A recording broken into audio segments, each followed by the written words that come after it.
And there are so many of us trying trying to move ahead of God. There are so many of us searching for all these different pastures, and we have strayed away from God. And what we don't realize is that if Psalms 23 is the truth, the Lord is my shepherd, I shall not want, then why are we not following the shepherd?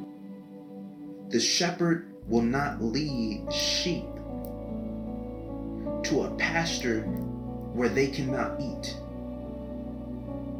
will not lead them to a pasture that is not fruitful, will not lead them to a pasture where they will be malnourished.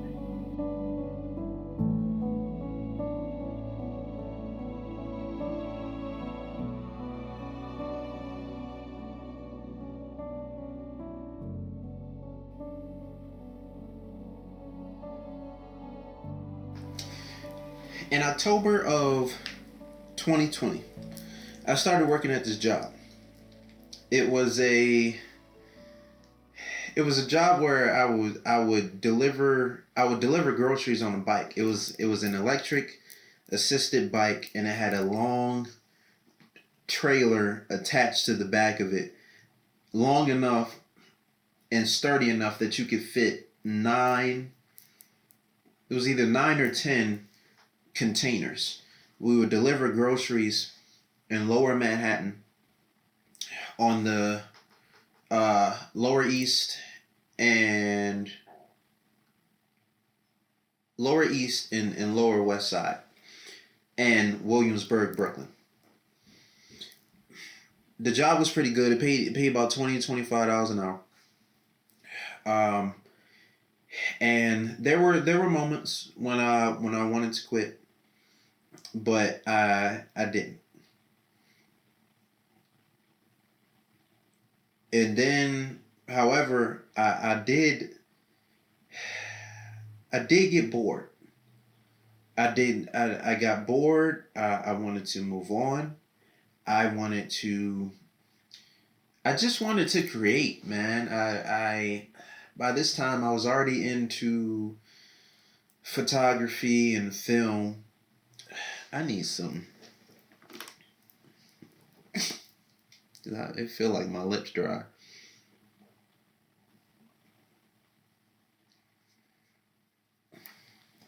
Okay. I was already into photography and film, and I had been doing some gigs by this point. So I wanted that to be my full time gig. I was over the bike thing. Was it a good workout? Yes. Um, did it pay well? Did it pay more than I've ever made up until that point? Yes. However, that's not what I wanted to do for the rest of my life. So I was just like, when we leaving, man? Like, what's going on? I, for some reason, I thought that it would be April. God had a different plan, because in April, early April, it was maybe late March, early April. I'm at work. I'm getting my groceries together to go out and deliver them. He asked me while I'm at the job. He says, if I ask you to stay for longer than you thought, or if I ask you to stay past April, would you do it? Man, I'm not trying to hear that, bruh. I'm not. I'm not trying to hear it. But I was like,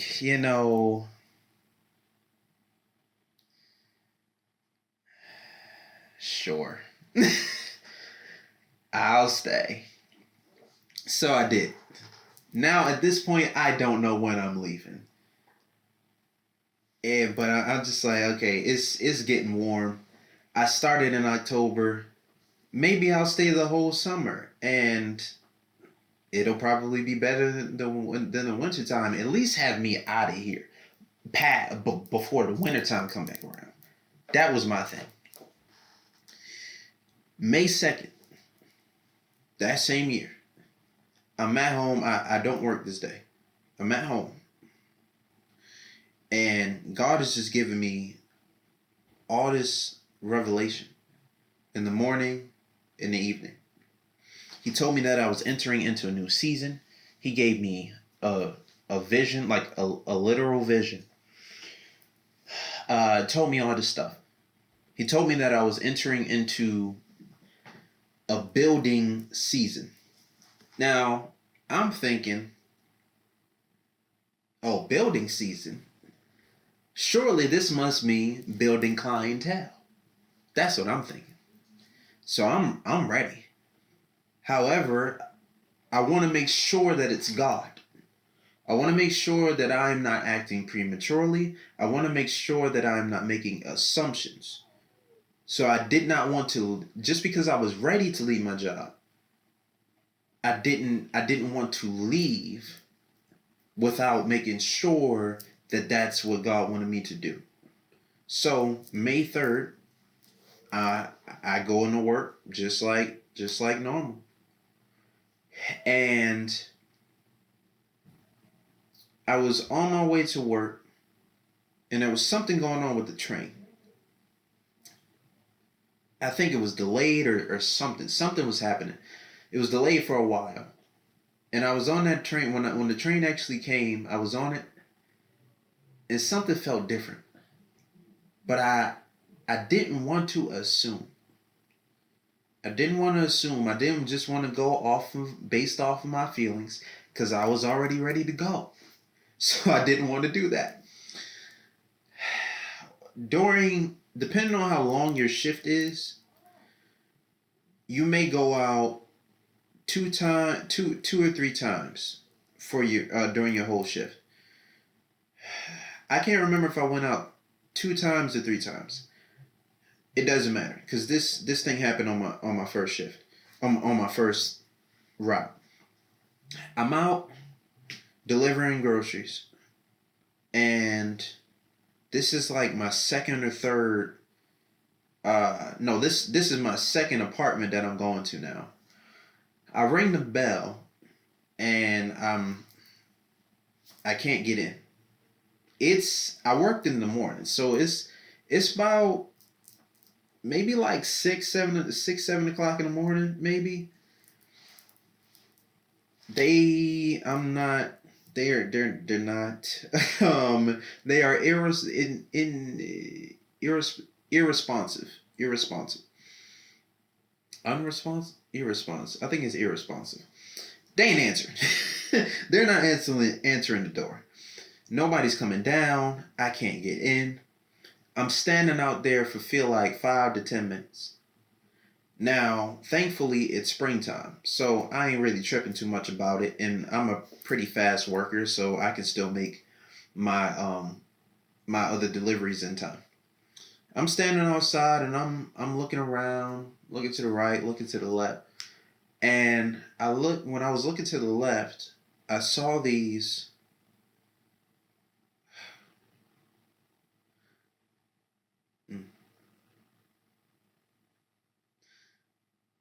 I saw these leaves or these blossoms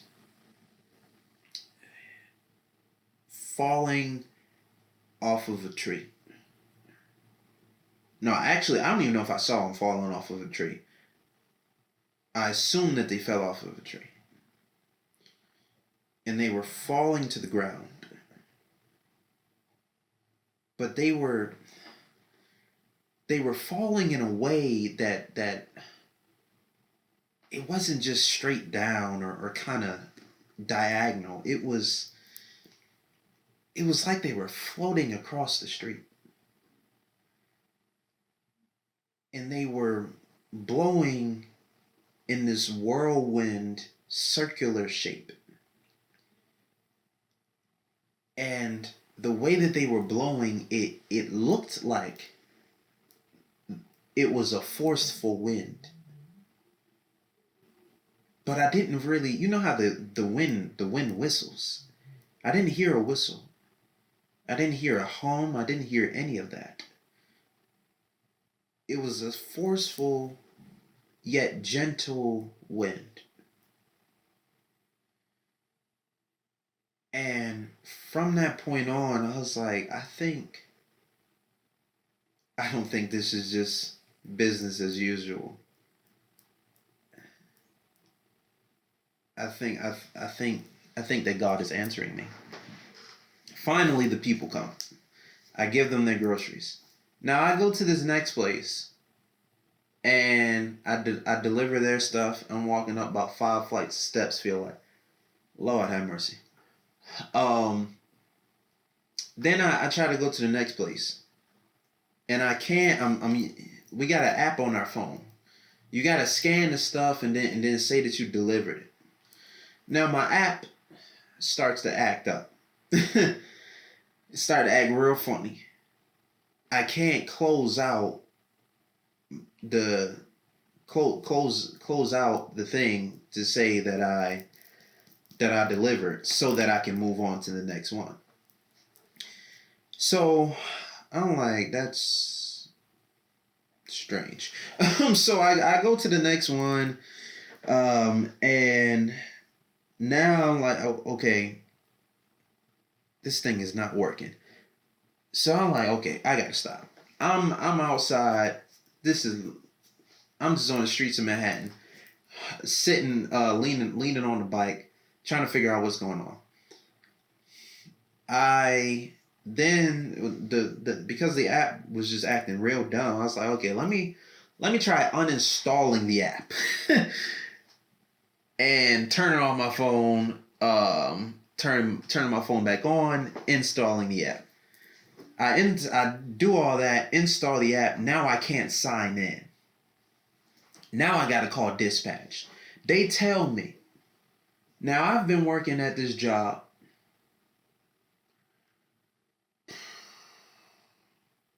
maybe about 7 months.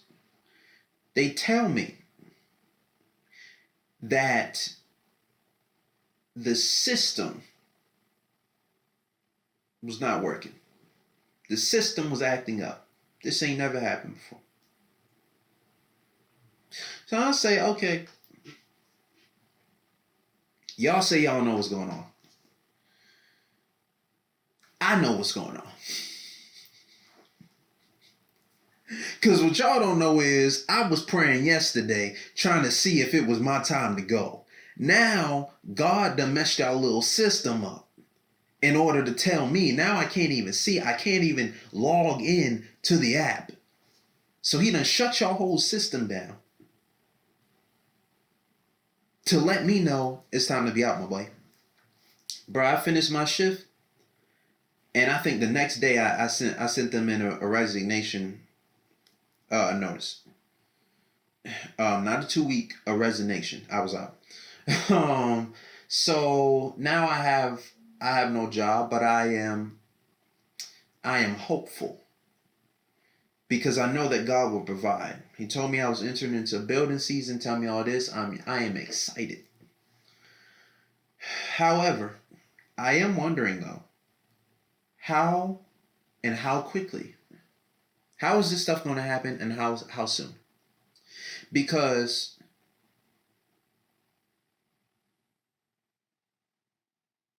my lease is up come July 1st of this same year. My friend and I had already made a decision back in August of the year before that we were going to be roommates. He's just starting to get his money up. I just left the job. Well, actually, no. I think depending on the time, he had left the job and was looking for one. He ended up working at the job because I recommended the job to him. He ended up working at the job that I just quit. I have no job. He's trying to save up money. I don't know where my money is coming from. It's June. My other roommate, she done moved out. And moved in with her new roommate. I don't know what's going on. My birthday comes around. Birthday on June 24th. I enjoyed my birthday. We went to the beach. Um, and yeah, I enjoyed that day. But I still wonder what's going on. Because not only do you need to have a job, you also need to have proof that you can you can pay your rent. And New York has very high their rent is very high for one. They also have very high requirements, financial requirements. We do not meet those. So it's not looking good. I'm going to see apartments. It's not looking good. I go on Craigslist because at this point I'm desperate. I'm all on my phone. My phone is real hot. My phone is overheating. My phone is drained. I'm drained emotionally and mentally from looking for apartments. I go on Craigslist. I'm desperate at this point, just looking for anything. Sublet, studio apartments, one bedroom apartments. Two people living in the studio or one bedroom apartment. How this gonna work out? We don't know. Let's just split it. I don't know. I don't know. You take the room one night. I take the room the next night. I don't know. This is what we're thinking in our mind. And there comes up a place comes up. It's a one bedroom apartment. It's looking real nice. One bedroom apartment, Upper West Side, real nice, real close to Central Park. We already had it figured out. Well, you take the bedroom and then we switch out. Boom. It's July 1st. I'm moving out of my former apartment. My roommate, soon to be roommate, he's helping me. My friend, our friend, he's helping us, putting his stuff in the U-Haul. Now, we had a friend at the time. I had a friend at the time. No, we had a friend at the time who was living in the Bronx. Um, and his family had a house. Now, because the whole one bedroom situation had not been figured out yet, we hadn't signed the papers and sent in the money yet because we didn't have it. I needed to store my stuff somewhere. So I asked my friend. I said, "Can I store my stuff in your family's place, anywhere that it can go? I ain't gonna be here for long. It's not gonna be there for long. I just need like it just be here like maybe 2 days. I can get a storage unit. Work something out." His family agreed to do so. So now we got the stuff in the U-Haul. We on our way to his family's house. We get all that stuff into his family's place, and now I'm headed to I'm headed back to Brooklyn, or I'm headed to Brooklyn to stay with my friend, his mom's at his mom's place. Um, it sounds like some baby kids downstairs or something. Um, so I stayed there for the night. My roommate, he was already living with the other family, so he stayed there. Next morning, we also, by the time I dropped the U-Haul off, we sent the money in. The guy told me, the person that was doing the sublet, whatever, he told me that it was late. He was going to tell the people about what's going on the next day. Next day comes around. I'm in Brooklyn. My friend, he goes to work. I head over to the Bronx. It's maybe about 9, 10 in the morning. I don't know. Um, I'm standing outside. My friend, he comes out. Uh, the other friend, he comes out. Um, and we just out there chilling, waiting for, well, not even chilling really, chilling but stressed at the same time, because I still got my stuff in these people's house. I have nowhere to go, so I need my man to hurry up with this whole thing. The morning goes by. Afternoon goes by. By now, I'm in the house. The mom, she invited me in. I'm sitting in her office. We watching stuff. Afternoon, evening. I ain't heard nothing from Mance. Uh, she says the mom. She says, well, these things take time. If anything, you can just stay here for the night. And yeah, so I was like, okay. Um, it's nighttime at this point. We ain't heard from the guy. The mom, she calls me and my friend. I don't know why I'm not saying names. My friend Savon, he was my roommate. She calls us into the bedroom, and she has someone on the phone, and this lady is she has insight on realty in New York and how the whole process goes. She's saying all this stuff because she's heard what happened. She's saying all this stuff. I can't remember everything that she said, but it was something in me just knew that she was going to say the very thing that I did not want to hear, which was that we got scammed, which was the case.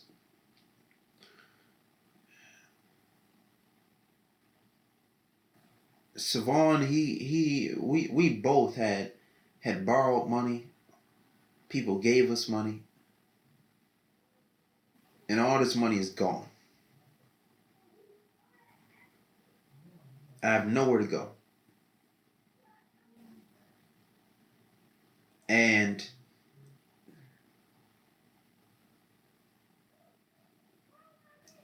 I was even more upset because okay, I was even more upset because I left my job because God told me that I was entering into a new season, and He gave me confirmation to leave. How did I get to this point?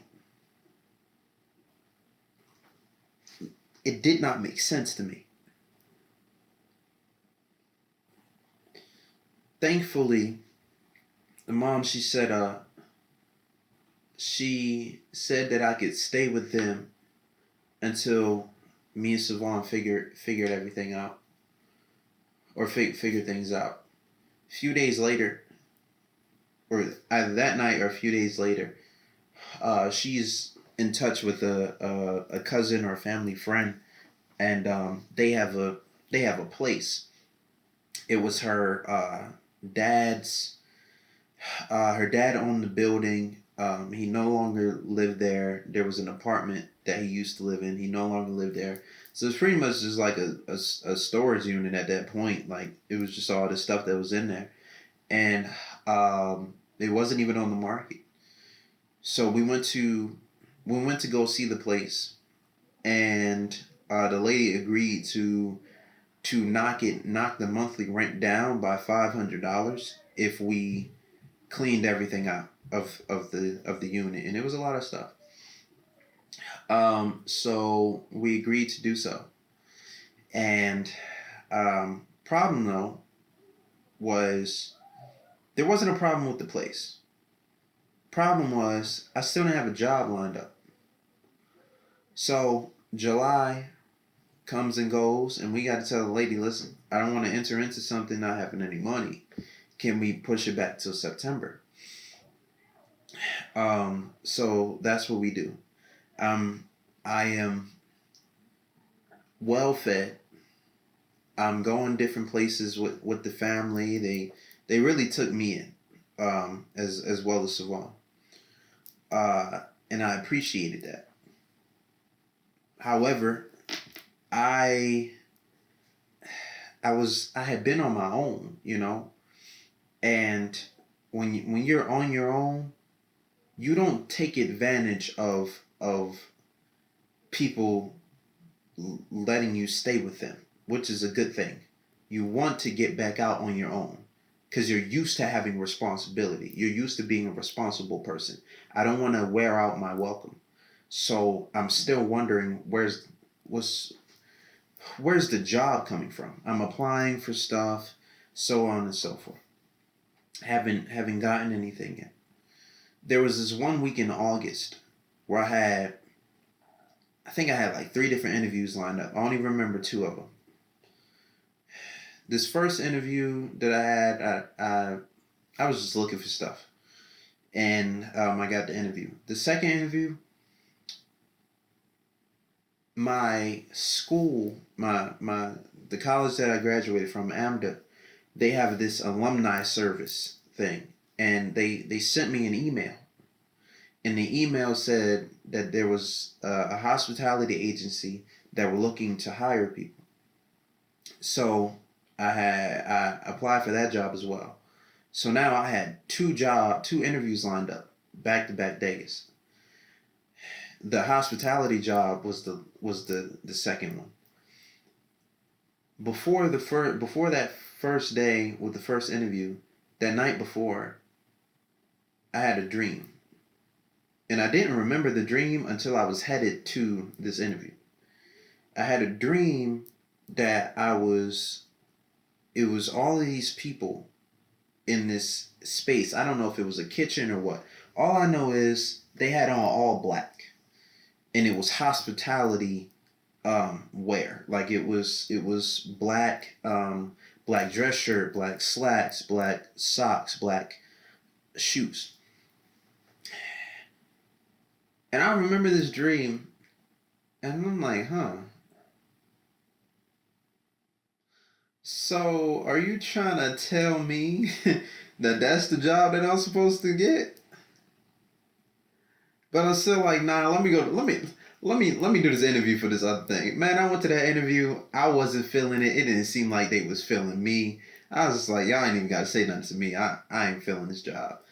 I went to the interview. The next day, I went to the interview for the hospitality job, and it felt like it. Like I said in another story, it felt like grace. It felt like I was supposed to be there. It felt very welcoming. I was not used to hospitality, but it seemed easy, you know.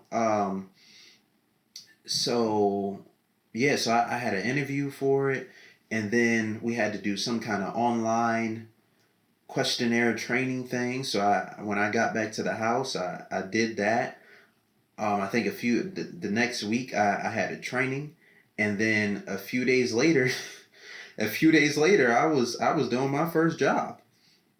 And what's funny is that the job that I did wasn't even what we got trained for, because this is hospitality. We're setting up tables and serving wine, all these different things. The first job is snowing.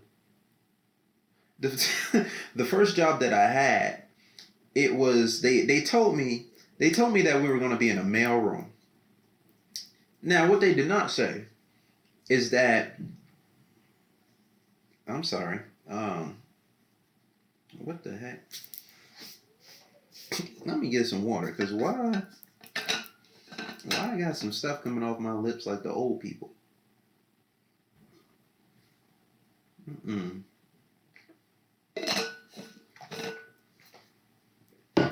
I don't like that. I'm leaving that in too.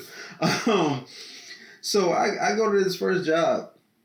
They tell me I'm in a mailroom. Now, what they did not tell me was that this mailroom had four other mailrooms in this building. This building was like a complex, or a complex of taller buildings, all combined, and they had all of these different mailrooms by the building, and there were all these different immigrants that were coming in to go to school, and they had ordered their stuff before they got there, and their stuff came before they got there. So I come in the first day with my little hospitality thing on, with a tie and all this stuff.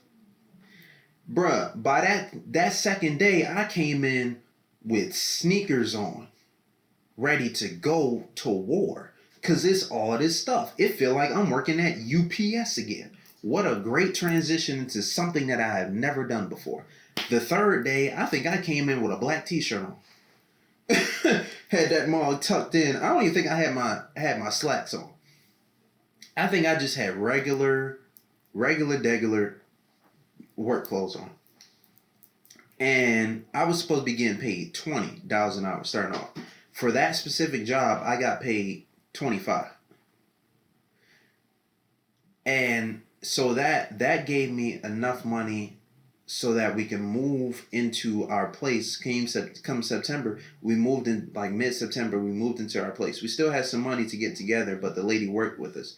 We had enough money to move into our place. That job also, those first 3 days were really, it was like in a way, it showed me what the job was going to be like. Because what I got trained for, I never actually ended up doing. At that job, they had me. I was serving stuff in a cafeteria.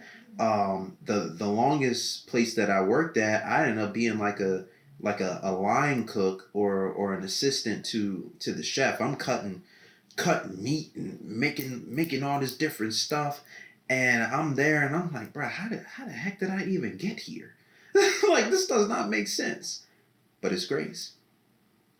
It's God's proof that this job is where I'm supposed to be.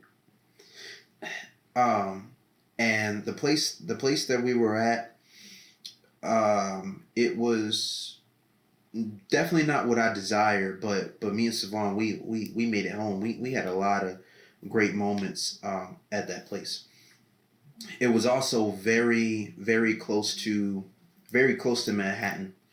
Um, like very close to Manhattan. So that was great. Um,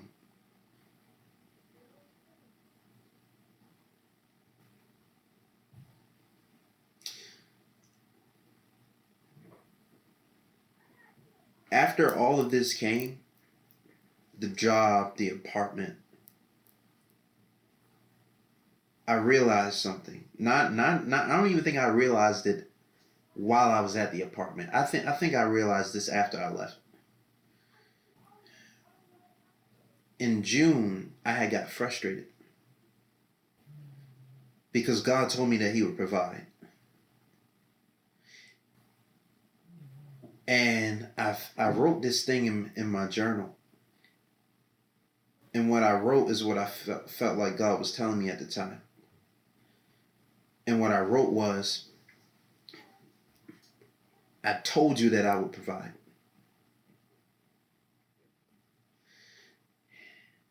Now at the time, I still was like, okay, you saying you're gonna provide, but you're not doing it. What I see in hindsight is that God did provide. He just didn't provide in the way in which I thought He would. He did not break His promise. God told me what He would provide. He never said how. That is not the path that I would have taken if I had a choice. And but it there were so many blessings that came from it.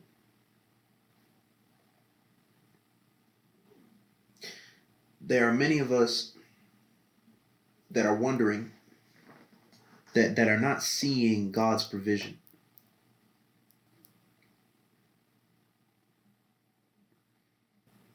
Either we aren't seeing it yet, and it's this you're either one of the two people. Either you haven't seen it yet, or you have the wrong expectation. Because God's provision has come in a different way.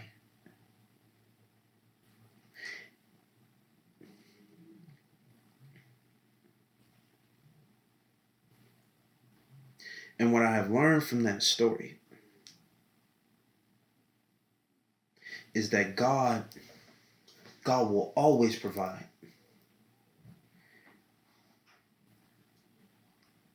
But he provides the way in which he wants to, not how we want him to.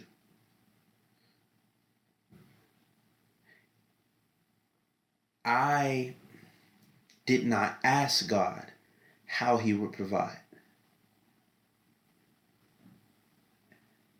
It's possible that if I asked him, I don't believe that he would have told me how. I believe that he would have told me to be still. If I would have trusted him and not tried to do things on my own, I wouldn't have been stressed out. I wouldn't have been drained. If I trusted him, if I paid, because the Craigslist thing, the way that we got scammed, there were so many signs there to show us, bro, this is a scam. I even felt it. I felt a warning in my spirit and I ignored it. So it's possible that because Savon, he had money saved. I had no money saved. I had to borrow. I had to get money from everybody.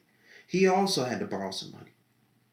We could have avoided that if all I did was be still.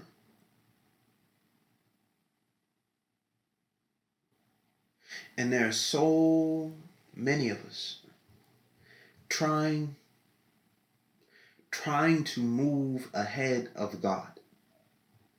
There are so many of us searching for all these different pastures. And we have strayed away from God.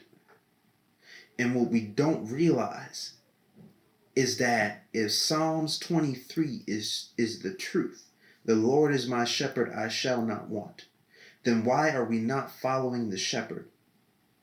The shepherd will not lead sheep to a pasture where they cannot eat.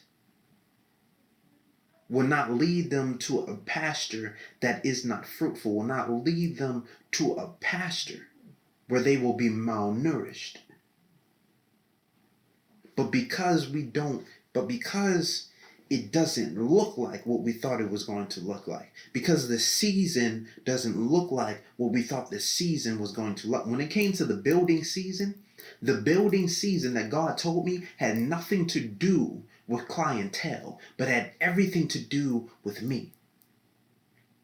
Because what he was building in me had to do with me making a transition to be sent out to go to all these different cities. That's what the building season was. The job in itself, he told me that the job was a transitional job. The job helped me transition into the kind of jobs that I'm getting now. So that season was to build me into who I am now, into what I am doing now, into the things that I would be doing when I would be sent out. I did not ask God what a building season meant, but rather assumed that I knew what it meant. I did not ask God how he would provide. I did not ask God, what should I do now?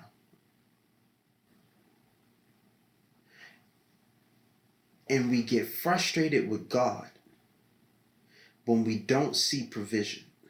We get frustrated with God when our expectations are messed up. We get frustrated with God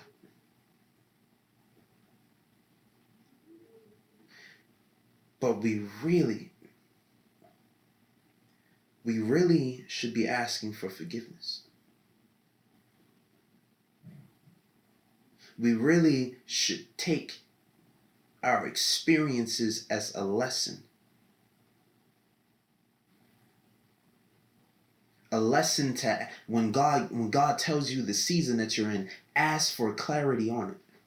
When God says that he will provide, ask him, what am I to do now? How do I actively wait? What is my role? How do I participate in this and not make myself God and step into your role trying to do things that only you can do? What am I to do? I could not, everything that I said in that story, I could not set it up.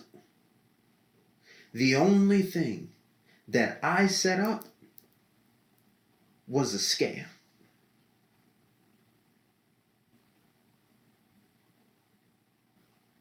But everything else that was a blessing, only he could put those pieces together. Only he could orchestrate that. So I say to you, be still. If God told you that he will provide, believe that he will provide. If God told you that something is going to happen,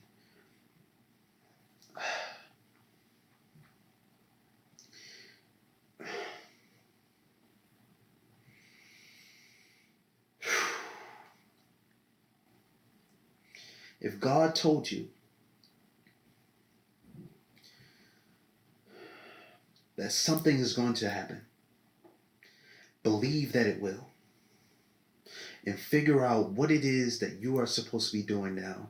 If God told you that certain doors will be shut, if God told you that certain doors will stay shut, if God told you that certain people will come, if God told you that this is going to happen and this is going to happen and he's going to do this and he's going to do that, do not get in his way.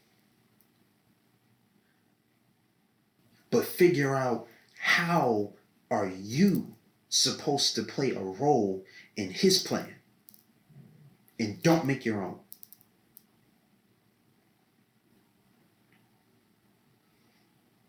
Because if you do, you're going to mess things up. If you do, you're going to have to learn lessons in an experiential way that God did not want you to learn.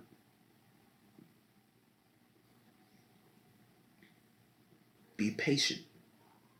Be obedient. Stand still. Be still. Be steady. Unshaken, unwavering, unmovable, steadfast, believing all that he has told you will come to pass. This is how you continue to have peace that surpasses all understanding, along with thanking him for all he has done already. And when those things happen, when the promises come to pass, you will be thankful that you did not try to do things on your own, but rather waited for God to present them to you.